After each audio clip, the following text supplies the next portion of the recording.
Hello à toi, entrepreneur qui impacte. Je suis ravie de te retrouver sur cet épisode très spécial. Cet épisode, je le fais parce que c'est comme si c'était un journal intime. Et là, j'ai envie de me souvenir de ce moment-là qui me prend dans le ventre, dans les tripes, où j'ai même envie de pleurer avec ce qui est en train de se passer. Et je me suis dit, mais en fait, je peux pas vivre ça toute seule dans mon coin et pas vous le transmettre. Donc, il n'y a pas de préparation. Je vais partir en cacahuète à droite, à gauche, oublier des choses. Mais en fait, on s'en fout carrément puisque la base des valeurs que j'ai échaînées pour impacter, c'est vraiment, on est dans l'humain, on est dans l'authenticité de on partage ce qui vient quand ça vient et on n'est pas là à réfléchir plan A, plan B, plan C. Donc, c'est parti pour l'épisode du jour un peu spécial journal intime sur j'ai envie d'arrêter les réseaux sociaux. Donc, il y a 4 ans de ça, déjà, je vis une période où je me dis, bah, en fait, les réseaux, moi, ça m'excite pas. Ça me met pas en joie, ça me donne pas de plaisir. Et pire que ça, notre chiffre d'affaires, donc on a déjà, comme je l'ai déjà dit dans d'autres épisodes, généré des milliers d'euros grâce au challenge. C'est notre modèle de vente unique, grâce auquel bah, on a une partie de notre communauté et une grosse partie qui vient de la publicité, qui ne nous connaissait pas avant les challenges, qui arrivent, qui participent au challenge et qui achètent nos programmes. J'avais déjà une remise en question en me disant, mais est-ce que vraiment j'ai besoin des réseaux sociaux? Parce qu'en fait, ils viennent pour les trois quarts de la pub et me connaissaient absolument pas la veille. Ah, mais quand même, les réseaux, c'est une vitrine. Mais oui, mais moi, je prends pas de plaisir à faire des posts anticipés, programmés. Là où je prends véritablement du plaisir, c'est dans les stories, c'est dans les lives, c'est quand je vous coach, quand je viens vous perturber, vous percuter. Là, je suis complètement excitée par ça. Alors, bah, j'ai pris une community manager, 2, 3, 4, puis ça a jamais fait l'affaire parce que c'est quand même ton image. Moi, j'aime contrôler mon image comme tout le monde. Quand c'est toi qui es exposé avec ton visage, bah, tu fais quand même attention aux mots, aux photos, aux messages que tu veux transmettre. Et en fait, je me reconnaissais pas, je trouvais ça mou, je trouvais ça plan-plan et j'étais pas du tout satisfaite de ce qu'il en était. Je te saute dans le temps et là, j'arrive il y a quelques mois et là, je me dis de nouveau: «Ah, les réseaux sociaux vraiment, est-ce que ça serait pas bien effectivement d'avoir une vitrine, d'avoir une présence?» mais pas de passer, 3 heures dans le mois. Vous allez peut-être me dire: «Ouais, mais Aurélie, 3 heures dans le mois, c'est rien». Je vais mettre des guillemets à ce que je vais dire. Je parle en tant que mentor business qui est en place depuis 7 ans, qui a déjà 80 de son chiffre d'affaires qui est déjà apporté par des challenges, par un autre système. Donc, je vais insister sur le fait que c'est ce que je vais dire stratégiquement, c'est aujourd'hui après 7 ans. Moi, au début, j'ai tenu mes réseaux toute seule pendant 4 ans. J'ai tout géré. J'avais 6 plateformes. J'avais LinkedIn, YouTube, Facebook perso, Facebook pro, groupe Facebook, Instagram et peut-être un autre que j'oublie. Et je gérais tout toute seule. Et à l'époque, en tant que vieux dinosaure, c'était pas de faire 3 posts dans la semaine, c'était d'en faire 5 à 10 par jour. Quand j'ai débuté il y a 7 ans. Donc autant te dire que je pense qu'à un moment donné, j'ai fait une saturation. Il y a eu de plus en plus de concurrence. Il y a de plus en plus de modes, de tendances. Et puis, pour être honnête, alors peut-être que je changerai d'avis, peut-être que cette vidéo, je la regretterai, mais je pense pas, parce que je parle avec le cœur et ce que je ressens aujourd'hui. Moi, en fait, ça me fait chier de ressembler à tous les autres, de partager les mêmes choses, les mêmes ça m'excite pas. Ça me plaît pas. Mais je continuais parce qu'il faut, parce que nanani, puis nanana, à, corriger les posts 3 heures dans la semaine, à donner des idées, à faire des dés pour les montages et j'en passe. Donc là me revient, ce doute en me disant: «Mais non, mais c'est pas possible, les réseaux, il y a vraiment un truc qu'il faut que je fasse autrement» parce que j'en vois le bénéfice et je vois énormément de bénéfices et je les prône dans tous mes accompagnements parce que quand on débute jusqu'à au moins ces 10 cas par mois et plus, il y a énormément de bénéfices de créer une communauté soudée. Sauf que moi, ce qui me plaisait pas, c'est pas d'être présente sur les réseaux. Ce qui m'a donné envie d'arrêter, c'est les posts. Les posts, j'en peux plus, je vomis les posts. C'est les stories, les lives, là, vous me voyez, j'aime ça. Donc bref, et là, je suis avec 2 amis entrepreneurs en Espagne. Ah et je leur dis, chacune parle de ses challenges, je leur dis: «Moi écoutez, vous savez les réseaux, franchement je crois que je vais arrêter parce que ça me donne aucun plaisir, qu'est-ce que vous en pensez?» et puis on parle, puis bon, je passe à autre chose et puis une chose en entraînant une autre, je me retrouve à, mettre fin à une collaboration d'une personne qui s'occupe de gérer mes réseaux. En fait, j'étais dans un petit schéma tranquille où, tiens voilà les idées Elle, super, elle les met en place, elle écrit, elle vérifie l'orthographe, elle fait le visuel qui va avec. Bon, bah super, on avançait dans notre train-train quotidien. Et en gros, tu le verras à quel épisode, parce que là, vu que je le tourne comme ça, je ne sais même pas quand il va sortir. Tu verras dans d'autres épisodes que je t'ai expliqué le moment dans mon bilan où j'ai repris mon leadership, j'ai repris ma place, j'ai reposé un cadre dans les membres de mon équipe. Et là, en fait, j'avançais avec des personnes qui pouvaient certes être opérationnelles, donc exécuter au niveau de la technique, au niveau de la création, au niveau des PDF, validation, enfin bref, mais j'avais besoin de passer à un cran supérieur. Tu peux pas générer autant de clientes, autant de chiffres d'affaires et ne pas être entouré de personnes qui sont dans le côté marketing stratégique ou de A-players. Ce qu'on appelle des A-players, c'est des gens qui vraiment arrivent avec une expertise et ils sont 1000 fois meilleurs que toi. Et moi, jusqu'à maintenant, dans ma position, j'avais plus pris des personnes qui allaient faire mes besoins et mes demandes, mais elles étaient quand même libres dans leur action de me proposer des choses, que l'inverse. Et là, on fait un recrutement parce qu'on échange avec la personne qui gère les réseaux et ce qui est plus juste, c'est d'arrêter. De son côté, de notre côté, au final, tout tombe très bien et tu verras, je t'en parle dans d'autres épisodes. Et là, on fait un recrutement. On commence à faire le recrutement et là, je vois un profil différent. Je vois un profil différent et ça va vous sembler fou, mais je consulte une médium il y a, bon, je dirais 6 mois auparavant, qui me dit qu'il va y avoir un gros changement en été, que je vais travailler avec quelqu'un qui voyagera, travailler avec quelqu'un de plus jeune, travailler avec quelqu'un qui va venir me bousculer, mais que c'est une bonne chose, que c'est un homme. Et puis, elle me donne un listing un peu comme ça. Bon, et là, quand on fait des recrutements, alors c'est pas un choix, c'est plus que vu qu'on travaille avec des femmes, forcément dans la communication, les femmes comprennent plus les femmes entre parenthèses, parce qu'il y a des hommes qui comprennent aussi bien les femmes, mais j'avais besoin de cette énergie un peu féminine. Et là, aujourd'hui, on a une équipe de 10 femmes. Et je vois ce profil qui est un homme. Et là, je me dis, c'est fou parce qu'il a tous les critères de l'homme qu'on m'a décrit dans la médiumité. Voyage, plus jeune, il va venir me proposer des choses innovantes, va falloir que je m'accroche à mon siège parce que ça va être dur pour moi. Je me dis, putain, je vois ça, je repense à la médium et je me dis, putain, c'est lui.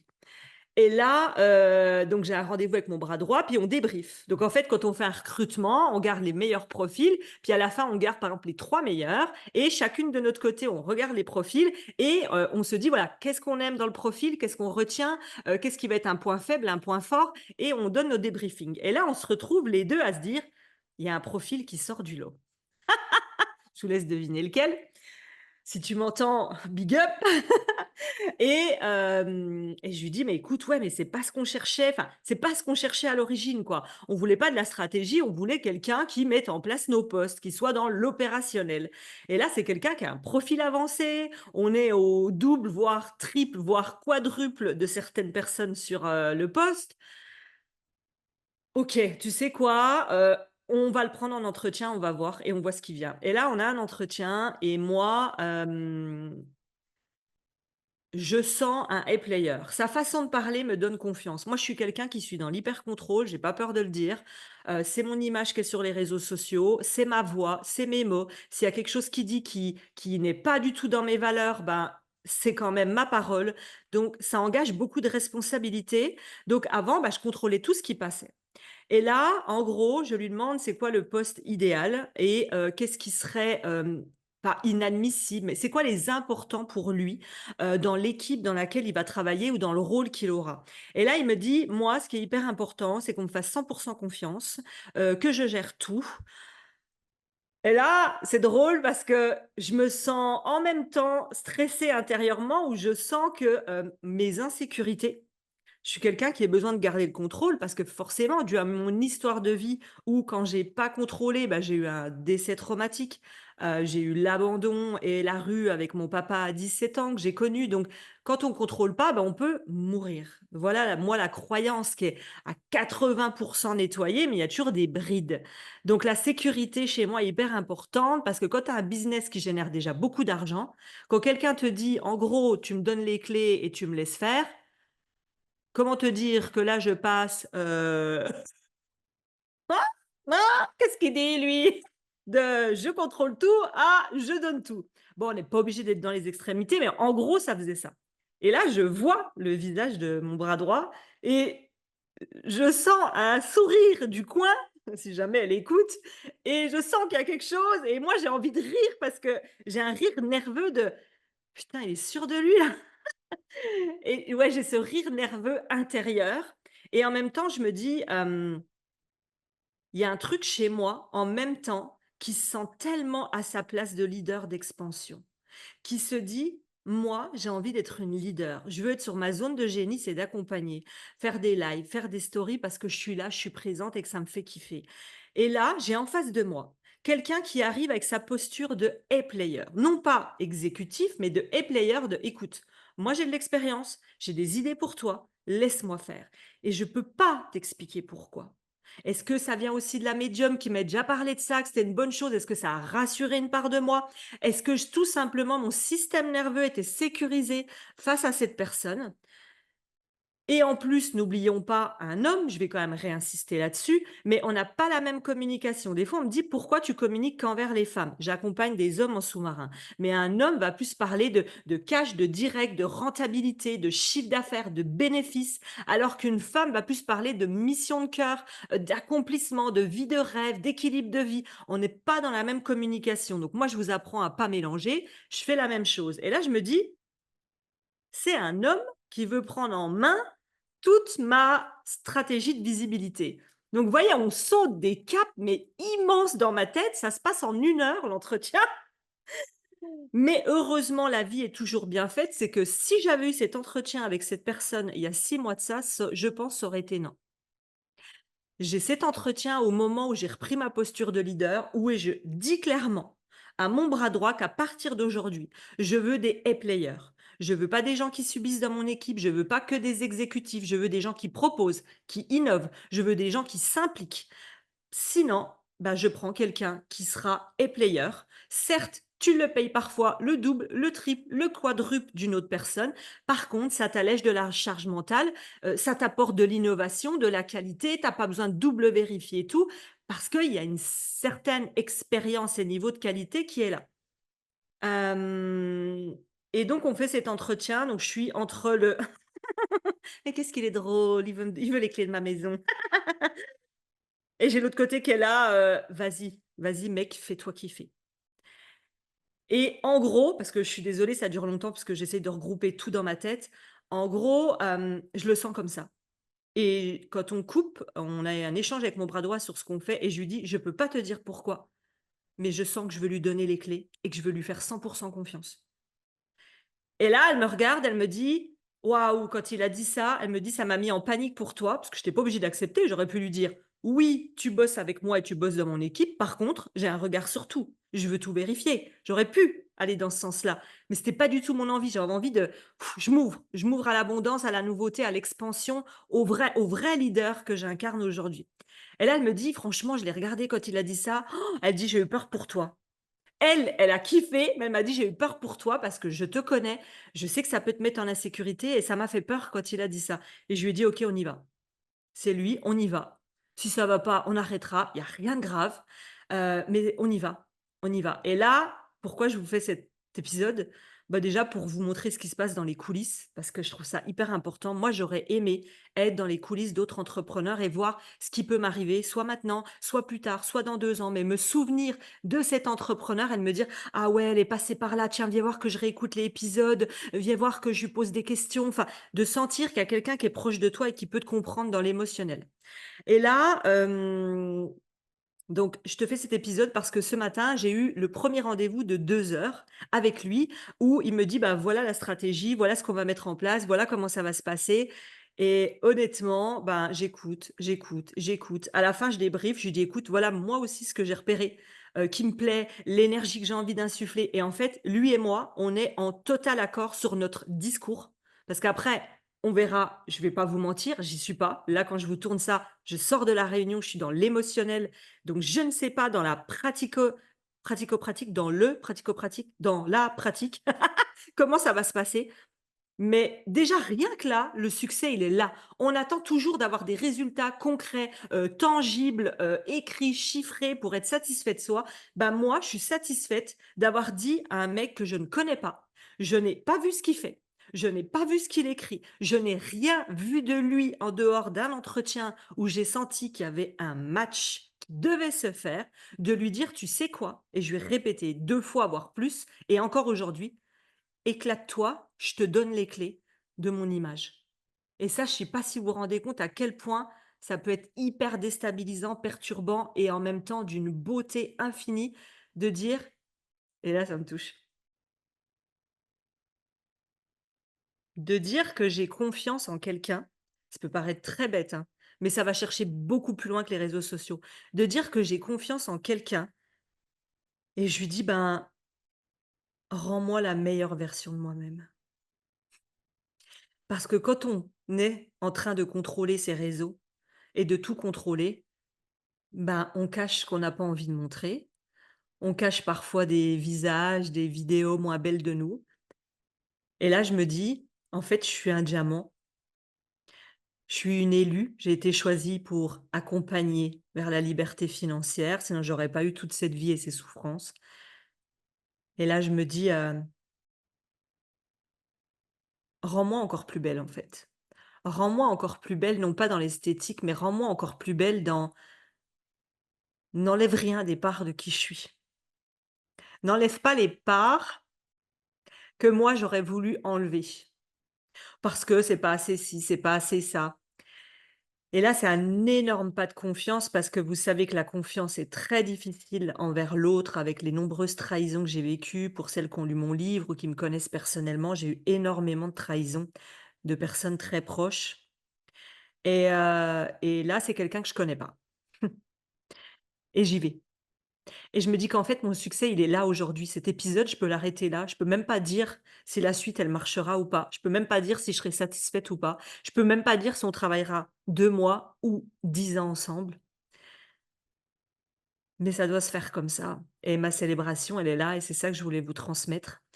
Et ce qui est drôle, c'est qu'il m'a même fait des propositions de nouveaux, réseaux, donc peut-être quand tu entendras ce podcast, j'y serai déjà. Il m'a proposé, donc on ne sait pas si ça tiendra dans le temps, d'ouvrir un TikTok. Alors moi qui n'ai même pas de TikTok, qui pense que c'est un truc pour les jeunes, c'est que c'est surtout pas pour moi. Bah, en fait, il vient avec des idées innovantes et au lieu de, comme d'habitude, dire: «Bah, non, attends, moi je sais comment ça marche, je sais comment fonctionne ma cible, je sais comment fonctionnent mes clients, donc non, c'est pas OK». J'ai dit non à rien. Je l'ai regardé faire, je lui ai montré ce qui me plaisait. Je lui ai dit, et ça je vais vous le dire aussi, que j'avais envie d'avoir un lien proche. Quand j'ai écrit mon livre «Né pour impacter», je ne l'ai pas écrit en me regardant le nombril et en me disant que le monde entier allait découvrir combien j'avais souffert dans ma vie et encore le quart de ce que j'ai souffert, parce que je n'ai pas pu tout mettre. Mais je l'ai écrit en me disant: «Je veux que la femme ou l'homme», parce qu'il y a eu des hommes qui l'ont lu, s'assied à côté de moi dans un canapé et se disent: «Putain, j'ai l'impression que je suis assis à côté d'elle et qu'elle me raconte son histoire. J'ai l'impression qu'elle est proche, elle est intime. Je suis dans les coulisses de sa vie et je me sens hyper proche d'elle». Et ma plus grande célébration de ce livre, c'est pas certes les 5 000 exemplaires vendus à travers le monde. Donc d'ailleurs, il est là, il est toujours à côté de moi en voyage, en vacances, peu importe. Mais pour impacter, c'est pas forcément ça ma plus grande fierté, c'est tous les gens que je croise à des événements, en voyage, à des conférences qui me disent: «Mais j'ai lu ton livre. Je me suis sentie tellement comprise et proche de toi que j'ai réussi». Et je me suis dit, en fait, ce qui me plaisait pas avec les réseaux sociaux, c'est que c'est préparé, c'est préfait, c'est refait, c'est réfléchi et je peux pas être aussi proche que je le voudrais. Parce que j'aurais aimé avoir cette partenaire business, cette amie business. J'aurais aimé avoir celle qui me dit: «T'inquiète pas, tu vas passer par là, mais ça va aller. T'inquiète pas, ça va faire. T'inquiète pas», et j'aurais aimé avoir ça. Et l'échange qu'on a eu avec lui aujourd'hui, puisque je ne vais pas tout spoiler, hem, c'est qu'on est en train de créer quelque chose d'innovant. On a voulu être innovant pour que moi, ça me redonne le feu, la flamme de tourner, de faire, et on a voulu être proche. On a voulu que tu te sentes à côté de moi et que tu te dises: «Mais putain, dès que j'ai un doute, une peur, bah, je peux me connecter à son podcast, à son Insta, à son TikTok». voyez, c'est encore le rire nerveux ça, non? Je vais pouvoir me connecter et avoir quelqu'un qui me comprenne. Et en fait, tout ce qu'il m'a proposé, ben, on y va. Je sais pas ce qui se passera, je sais pas si ça sera bien, je sais pas si ça vous plaira, mais en fait, j'ai réussi le plus grand de mes paris.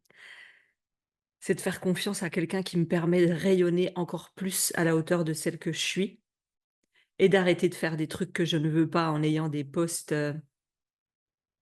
qui ressemblent à tous les autres, un compte qui ressemble à tous les autres. Je vais finir sur si tu débutes et que tu regardes cette vidéo, que tu entends ce podcast, c'est pas ce que je conseille à mes clientes et à quelqu'un qui débute. Parce que je pense qu'on a besoin d'être immergé à 100% dans son business au début. Je pense que les réseaux sociaux sont une vitrine extrêmement importante. Moi, j'ai voulu arrêter tous les publications et posts et pas les stories. Vous voyez, même publication, il a eu du mal à sortir parce que je suis avancée et qu'aujourd'hui, l'entreprise génère déjà des milliers d'euros. Je veux pas vous induire en erreur, je veux pas que vous me suivez dans cette idée de moi aussi retrouver la pépite. Chacun à son niveau et quand vous vous sentirez prête, ça sera le moment. En tout cas, je suis hyper contente d'avoir fait cet épisode. Ça m'a touchée parce que, même là encore, parce que c'est une décision de dingue. Je penserais pas, il y a 6 mois de ça, de me dire, tu fais confiance à quelqu'un ou tu ne sais pas ce qui se passera. Tu fermes tes yeux et quand tu les rouvriras, il y aura quelque chose qui sera changé. Peut-être ça sera pas comme ce que je veux, mais ça sera l'image que lui aura trouvée de moi la plus belle. Donc, j'espère que ça vous plaira. J'espère que quand vous écoutez cet épisode, donc à partir du mois d'octobre-novembre 2024, normalement, on aura déjà commencé à mettre des choses en place, donc venez me le dire s'il vous plaît. C'est OK si ça vous plaît pas, dites-nous: «Ouais, mais ça, j'aimais mieux avant» ou «Ça, j'aime pas». J'ai besoin de vous entendre, j'ai besoin de vous lire parce que c'est pour vous que je fais ça, c'est pour vous que j'y mets le cœur parce que ce serait que moi avec moi, bah, il y aurait plus rien à part des stories, de moi coincée dans mon hamac devant mes voisins. Ouais, ça, c'est une chose que tu découvriras plus tard dans de d'autres épisodes. En tout cas, j'espère que ça t'a plu. Dis-moi en commentaire ce que tu en as pensé de ce journal intime parce que on oublie souvent les célébrations, on oublie souvent les étapes qu'on a passées et je me suis dit en fait, c'est un podcast pour vous, mais c'est aussi pour moi, pour que je me rende compte de tu te souviens quand tu as traversé ça? Je change le monde, mais je change aussi le mien et je change mon intérieur chaque jour avec vous. Parce que c'est vous qui me permettez de me dépasser pour tester de nouvelles choses, pour aller dans des endroits où je ne serais pas allée. Donc merci à vous de me suivre depuis 7 ans. Merci à vous des partages, j'ai vu plein de captures encore, donc merci. Des épisodes que vous repartagez sur vos réseaux, vous nous taguez, vous partagez peut-être les épisodes qui vous tiennent le plus à cœur. Peut-être que celui-là en fera partie ou pas et c'est OK. Merci pour, les 5 étoiles, c'est ce qu'on aime le plus. Merci pour vos commentaires et à bientôt dans un nouvel épisode. Ciao, bye bye et tout est juste et arrive exactement au bon moment. Garde la foi et laisse aller dans Dieu, l'univers, les anges, les guides, sans quoi tu crois. Ça se passera comme ça doit se passer. Ciao.